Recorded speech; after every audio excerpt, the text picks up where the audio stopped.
Greg Hibl, it's so nice to talk to you. I've known Greg since he was in middle school. The first time I met him, we were doing this after school workout boot camp thing. And I don't think I've ever seen a kid work so hard in 8th grade. I was a grown man at the time. He was much younger than me, and we were competing. We were doing this workout thing, and he was just pouring sweat. And ever since then, I've just admired Greg's drive and work ethic, and everything he does with a lot of passion. So super nice to talk to you, Greg. You as well. Yeah, I remember those times as well. I remember the different Spartan workouts and everything. During track season, when it was raining, we'd have to go inside, change the plan. So I do remember those too. Those were good times. One of the things that's been so interesting about your path, you were a high-level track athlete trying to earn a college scholarship, and you were in AP classes. I'm always amazed people can do this. So talk me through this. How do you do all that? First of all, it's difficult. Just being able to balance all of the different things on your plate. Sports, one, right? That's what you always want to focus on. But you're still a student athlete. You'd still have to have that balance of sports and academics. It's not just those two things. You still have to deal with your friends and family, having a balance there. Possibly have significant others that you have to balance. Maybe jobs and so many other things. One thing I found that was really useful was any free time that you have has to be dedicated to something. When we look at what's called executive function skills, we're learning how to balance all these things and get everything in our day. And when I got to college and just bombed, I couldn't manage my athletic with my academic, with my social, and everything that entailed. But you did. Talk to me about these routines. So with the student athlete focus on executive functioning, it's really what is the most valuable use of my time. When you wake up, what are you doing right when you wake up? In high school, my routine was, okay, I'm going to wake up. I'm going to do 2 different core workouts real quick, just 2 exercises to get the body flowing, make sure my core is in shape. I'm going to get some push-ups in real quick too, because with running, you're still driving those arms. It's really just routine based. I wake up, okay, there's the first thing I'm doing. I got my start to the day. There's one task down, now the other tasks are easier to do. Big struggle with a lot of people is the task initiation. But if you get out of bed before you look at your phone and you already accomplished that one thing, then you're ready to roll on to the next. It's it's only going to get easier from here because I already did something terrible when I woke up, right? So high school, you get up, you get the blood flowing. I love that. And then you're off to classes. And so you have a lot of, whether it's AP, IB, you have a lot of high level classes. And then you go right to running, at a high level. You're on a state championship team. How do you do all this? There's still downtime at school that you can utilize, whether it's an off period, whether it's lunch, whether it's even going in before school, waking up 30 minutes earlier than usual. There's still time that you can capitalize and use for your academics. Whenever I was super tired at night and I knew I wasn't going to be productive, I'd set my alarm for 30 minutes earlier. I'd go into school and I'd finish whatever homework I needed, or I'd study for whatever test I had that day. Or during lunch, I remember when I was younger, I still had 7 classes at Monarch. During lunch, I remember people took pictures of me because I was super tired. I'd take a nap during lunch because I needed to make sure I had the energy for other things. Yeah. So it's just finding those different times throughout the day that you can utilize. When you have an off period, it's a lot easier.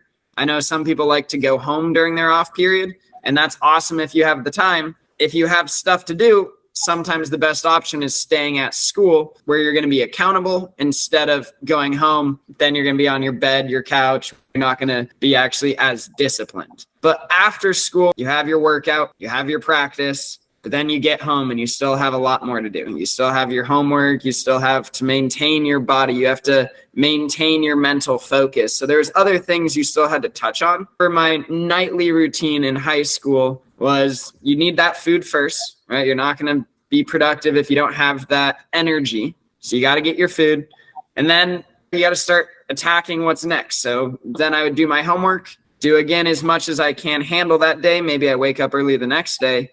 But then you also need that nighttime routine, right? I talked about that morning routine I had. Nighttime routine, very similar. That's when I'd do my stretches, right? So I'd have a 10-minute stretching routine before bed, and then I'd also usually roll out. So I'd make sure I use the roller before bed, do both those things, kind of calm the body down. My phone's off to the side. I'm not using that at all at this point, to make sure that once I'm done with those, I can go straight to bed, get the best sleep possible for that next day. Willpower is really hard. Why would you try to have all this willpower going home during your off period and trying to by yourself get started and get through stuff? Stay at school, go to the teacher, go to office hours, whatever that looks like. You're wasting time when you drive this way, trying to initiate the start.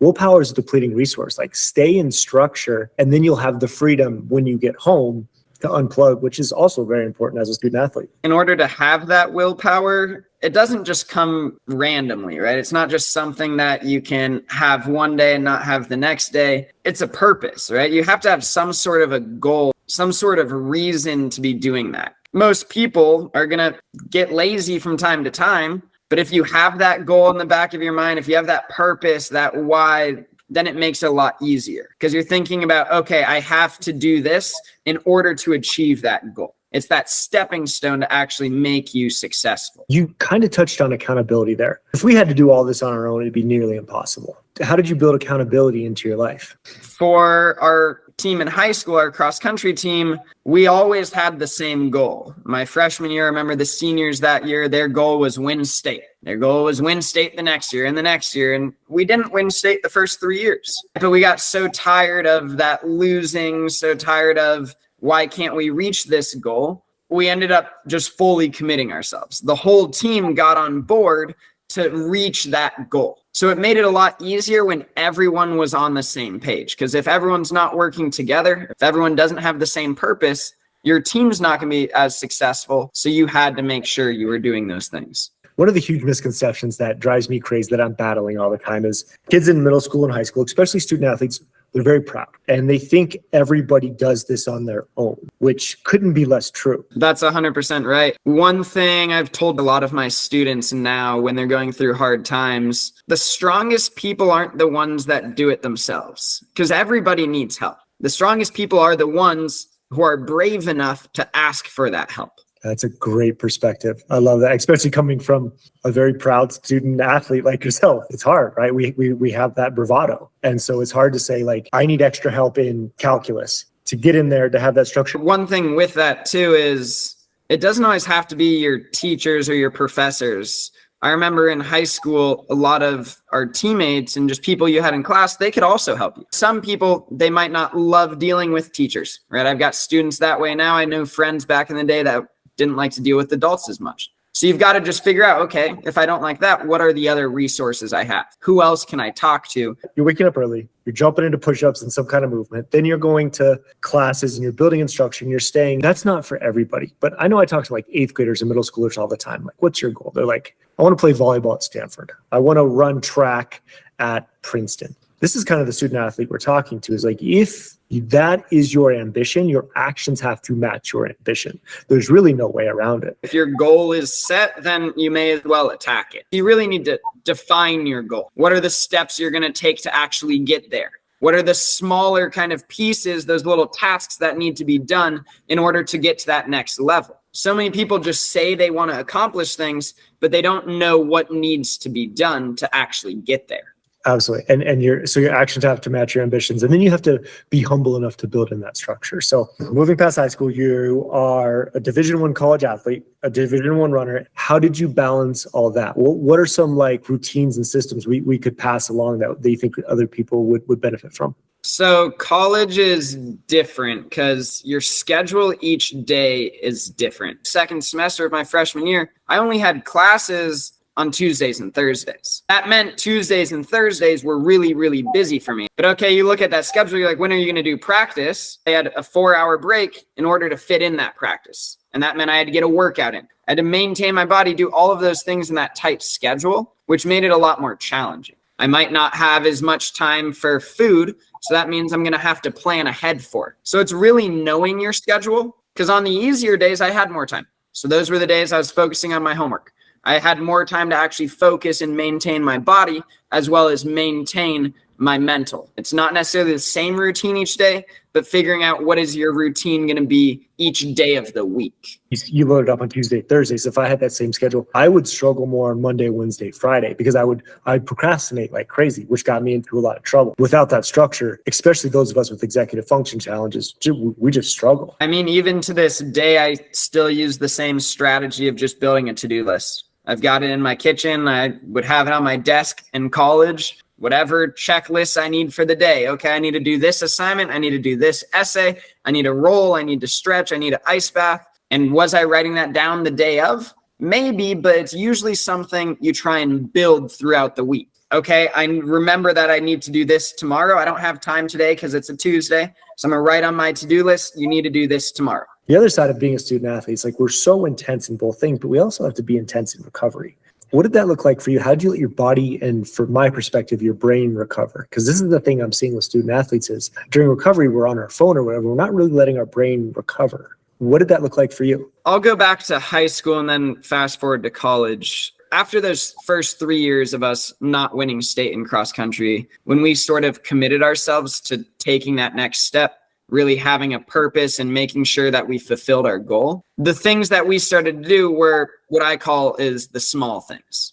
Daily stretching, daily core, daily hip workouts. One thing in order to be successful as an athlete is you need to stay healthy. So there's certain body parts that you have to focus on to maintain that health. But it's not just those things. You have your prehab, you have your rehab, you have meditation. You need to have that mental clarity as well. You also have other things that you need. You need to have your dieting, you need to have your sleep. I'd say it's those three things: small things, dieting, and sleep. And one of the things that I was always amazed by you, if you had 5 minutes in between appointments or classes, like you'd use that 5 minutes to stretch, and then you would go home and you'd have that extra 5 minutes to basically zone out. Exactly. And I remember one thing that was on the building originally was discipline equals freedom. That's exactly what it is. If you're disciplined to those actions, if you're disciplined to the small things, that opens up freedom for you to do other things. I talk about it with some of my high schoolers. They're upset that their parents are mad at them because they didn't do their homework. All you have to realize is, okay, if I would have done my homework, if I would have done all of the tasks I needed to,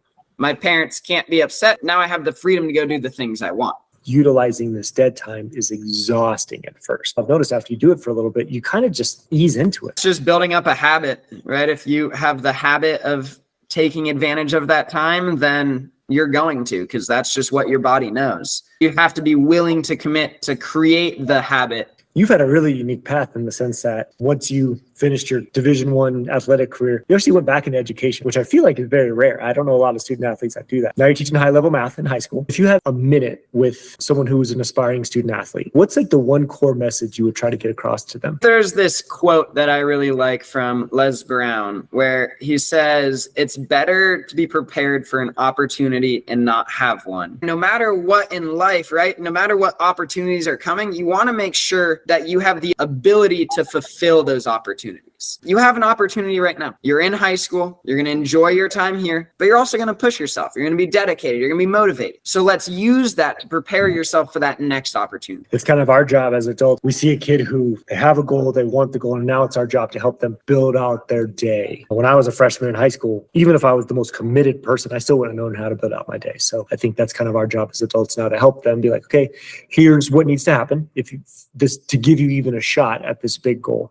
And our actions have to match our ambitions. We can get there, but we have to have that structure, that accountability in that path. So a lot of people know about the physical side of sports, right? Like obviously as a runner, you have to be fast, but there's a huge mental component. What did you do from the mental side to make sure you were just as prepared as your physical training? It's something that I struggled with in college. High school, it was a team environment. We were all there supporting each other. We all had the same goal. But college, it was a little bit different. Yes, you're still a team, but now I felt like it was a little bit more separated. Each kid on that team might have a different goal. Each kid's now trying to make a name for themselves on the college level. And I kind of struggled with that because it was hard for me to keep oriented towards a goal. One thing I really could have done to make sure I was more focused in college was setting another goal. My main goal in high school was to win state and to get to college for running. So once I achieved that goal, what am I supposed to do next? How do I create a new goal to actually move forward? What's the next idea? What's the next goal that you can mentally focus on and drive yourself towards? Yeah, that's a great insight too. And also when you don't have that accountability from your team, how do you find that accountability in other places, especially because you knew that worked for you, especially with an individual sport like a running or a golf or something? I had to find my own strategies, and there's a bunch of different ways that you can stay motivated. Setting goals is probably the easiest way to do that. You have to start asking yourself the question of, who are you doing this for? Or what are you doing it for? What is your purpose? Why are you doing this day in and day out? I think you have to kind of answer those questions and define those reasons before you really have that long-term solution. Hard questions, but I mean, it's got to be for you, or it's going to fall apart eventually. Thank you so much for all you're doing for the world. I've always admired you, and thanks for your insights today on how to take the next step as a student athlete. And it's great to have your perspective as an educator as well as